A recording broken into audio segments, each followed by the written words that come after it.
Actually, I had married a young man in college, and we were interested in all sports at that time, and we wanted to use the teaching of sports to help children through positive exercise. So we did every sport you can think of together, and we had a great early marriage. And it came to be about our third or fourth year of marriage, and my husband took out this little green bag and put it in the middle of our tiny, tiny apartment. And he opened it up and stretched out this piece of material with long lines coming from it. And he said, "This is our next sport."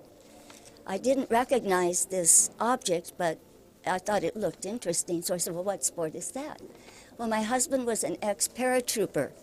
He had been in the 101st Airborne, and he had decided to take up sport parachuting as a civilian. And I said no. I was not the type of person that was suited for a sport where there was any element of danger. Absolutely not. I didn't drive a car. I was terrified of driving. I had never flown in an airplane. I was afraid of heights. Everything you can imagine that someone is afraid of, I was afraid of. And I'm very emotional. And so I was completely unsuited to parachuting. So I said no, absolutely no. And for 2 years, 3 years, I was able to maintain that stance. However, on our 6th anniversary, Jerry gave me a course of sport parachuting as an anniversary gift. And so I had to begin to prepare myself for this momentous, fatal occurrence. And I did that by making a will, giving away all my valuable possessions, finding a relative and friend who would take care of our daughter. I made every eventual precaution that I could take so that my family's life could go on after I was gone, because there was no way I would survive this experience. So the day came, and out we went to the drop zone, and I found myself in a class of 3 people, 2 men and myself. Our instructor was a drill sergeant, Marine drill sergeant. He was very firm. He was very determined, and he was absolutely emphatic there would be no women in his jump class. In fact, he did not believe women should jump, and I wholeheartedly agreed with that. However, my husband was there. He was waiting to see me jump, and he helped convince this instructor that indeed I was capable. But as the class went on, and with every item that we were happy to learn, he kept enforcing for the men everything would be fine. But when it came to my turn to practice, he would say, "You're going to die. If you don't do this correctly, you will die." I already knew that. I already knew I was going to die. He didn't have to tell me. But by the time we got to the end of the class, I was shaking. It was with halting and very slow steps that I got to the aircraft, and was told there the men were going to sit in the comfort of the back of the plane. I would sit in the hole. There was no door on the plane, which is already a warning that this is not a safe sport. So I got in and I sat in this huge hole. And as soon as the propeller started and that air rushed in, you could not breathe. It just took all your breath away. And it became more and more evident this was not the place I should be.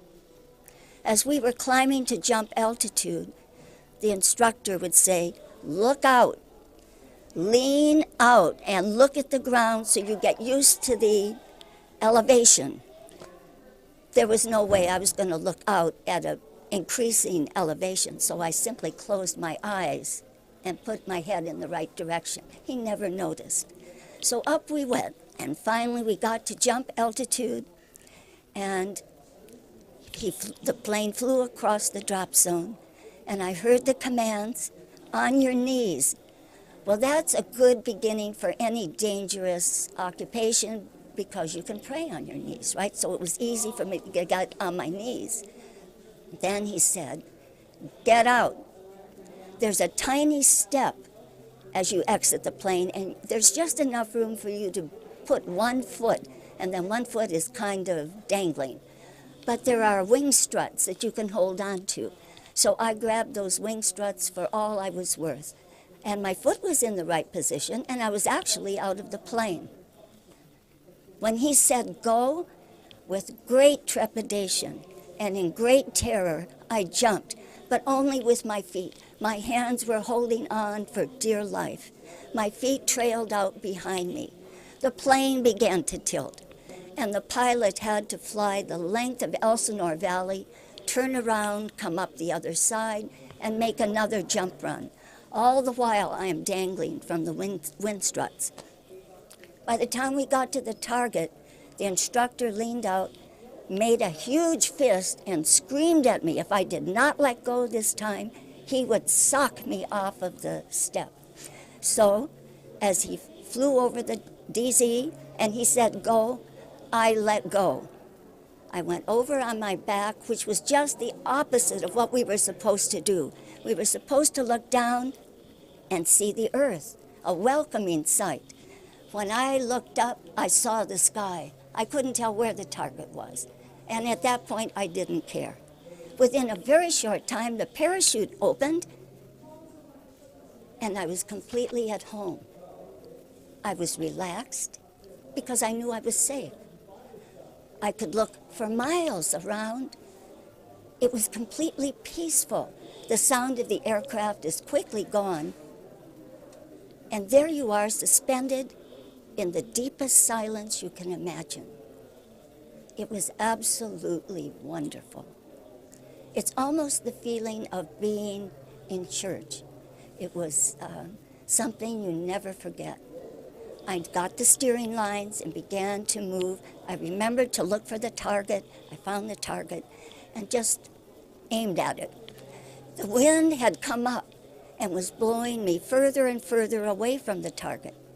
But because I was facing into the wind, I felt I was doing the right thing, so I should be okay. It was a wonderful, soft ride down, and when it came to the landing, and I had practiced PLFs till I was blue in the face. I could do them from any direction. I didn't even have a chance to make one. My heels hit, my helmet hit, and off I went across the ground on my back at 45 miles an hour for about 1.5 miles until I ran into a barbed wire fence and stopped. I lay on the ground in gratefulness. And when the crowd arrived from the airport to see this poor, crumpled, defeated lady jumper, they leaned over and looked. My instructor was there, and he said, "You will never do this again. Is that right?"